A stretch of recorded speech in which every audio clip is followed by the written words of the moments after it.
Eu fiz uma observação sobre a amplitude da Frente Ampla.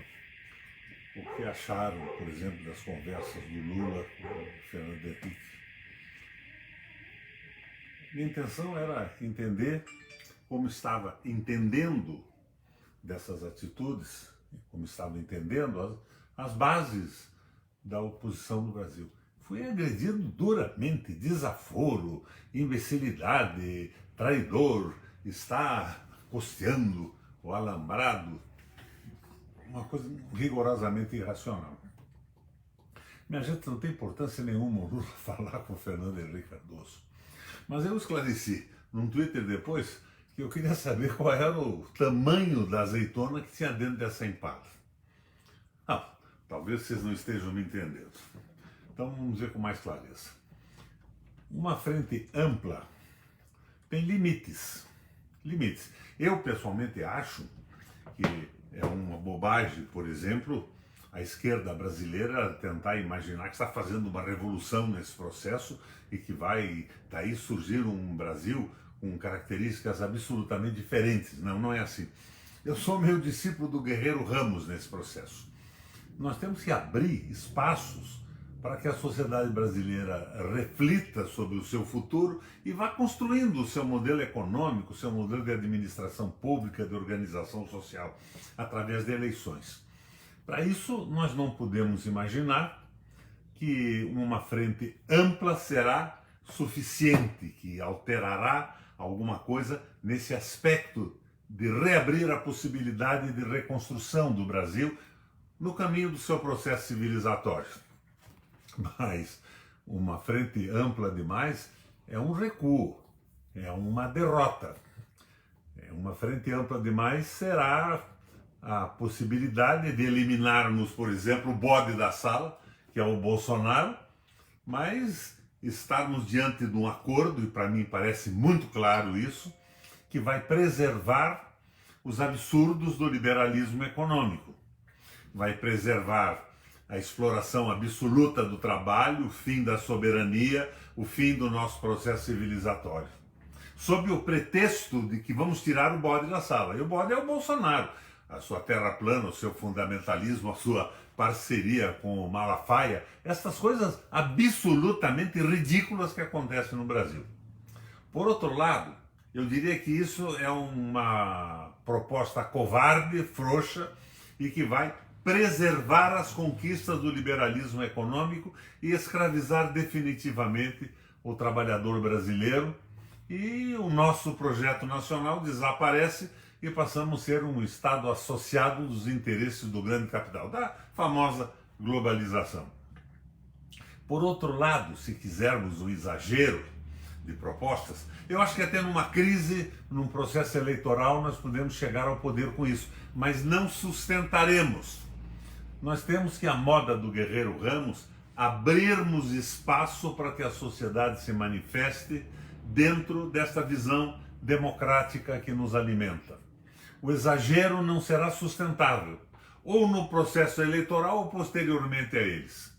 Nós precisamos de um acordo eficiente, como dizia o Aristóteles, um ato eficiente ou um ato meio, que não seja tomado pela covardia da rendição diante do capital e da escravização do povo brasileiro, mas que não incorpore exageros insustentáveis. O ato meio e o ato eficiente é o melhor que nós podemos fazer nesse momento.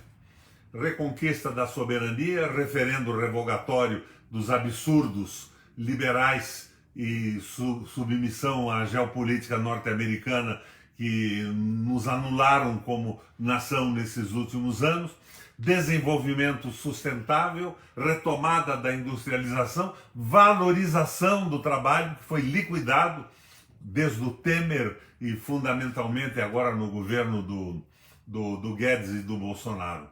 E, evidentemente, o restabelecimento do espaço democrático, o espaço de comunicação. Fala na liberdade de palavra. Eu estou falando aqui com vocês através do meu pequeno computador, do meu pequeno iPad, mas eu não tenho o alcance da Rede Globo, que daqui a pouco entra no Jornal Nacional com 25 milhões de pessoas, desdizendo tudo que eu disse. Então eu tenho a liberdade de pensamento e de expressão. Eu só não tenho liberdade de comunicação. Nós temos que resolver isso também nessa reforma, nesse ato meio e nesse ato eficiente que o Brasil está carecendo e necessitando. Agora, quando eu vejo as agressões que me fizeram por estabelecer um raciocínio crítico em cima do que vem acontecendo, ou melhor, do que pode acontecer e que nós podemos evitar que aconteça com a nossa opinião nas redes sociais influindo em cima da oposição brasileira, eu fico assustado. Eu fico assustado. Parece que existem grupos políticos, dentro de partidos políticos, que estão mais interessados pela volta ao poder. Não tem nenhum interesse pelo destino do povo brasileiro, o destino nacional do país. Eles querem o poder de volta.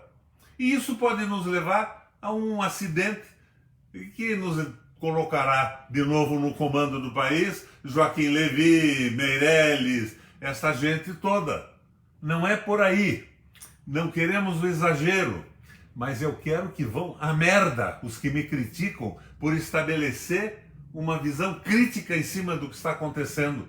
Uma visão que, na verdade, traduz a minha visão, que é de esperar o melhor possível nesse momento, sem imaginar que vamos conseguir o impossível, mas fundamentalmente evitar a tal frente ampla demais, que na verdade é uma covardia, é uma derrota. É uma derrota para oportunistas que querem ser governo de novo, em nome da recuperação do Brasil. Vocês sabem o que eu penso do PT, do Lula, a minha prática revela isso. As posições que eu tomei, tomaria de novo 10 vezes se fossem necessárias. Mas nós precisamos mais do que naquele momento fizemos.